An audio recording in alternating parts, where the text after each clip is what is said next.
Nasa 1,000 Pilipino sa Lebanon ang nais magpalikas ngayong Alert Level 3 na roon sa gitna ng tumitinding hidwaan ng Israel at ng grupong Hezbollah.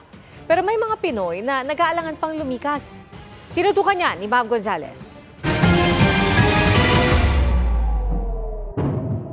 Kasunod ng mag-iisang taon ng giyera ng Israel at Hamas, sumiklab din ang panibagong hidwaan ng Israel at kaalyadong grupo ng Hamas sa Lebanon, ang Hezbollah.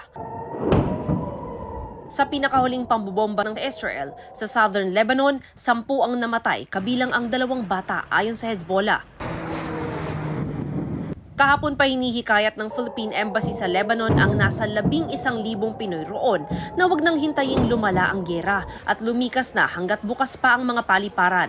Sa 1,000 nagsabing gustong magpalikas, mahigit 300 ang nakauwi na sa Pilipinas. Ito yung mga undocumented o di kaya yung mga bagong dating lang sa Lebanon, hindi pa sanay sa regional tensions. Ang kailangan lang yung kanilang exit clearance.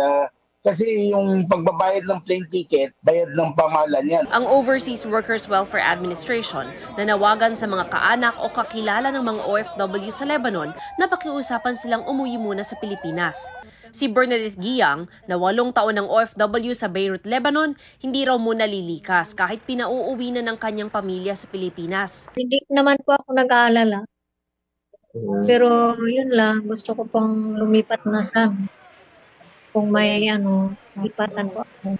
Huwag kang mag-alala sa akin kasi okay naman po ako dito. Kung lumala ang sitwasyon, baka uwi na rin ako. Alert Level 3 ang sitwasyon sa Lebanon o voluntary repatriation at sagot ng gobyerno ang gastos para sa mga nais umuwi.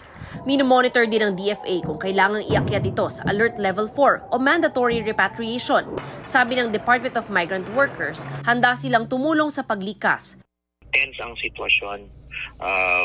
Merong mga events o haka-haka o mga pinapalagay na mangyayaring kaganapan in the next few days na nagsasabing nagbabadya na lalala ang sitwasyon.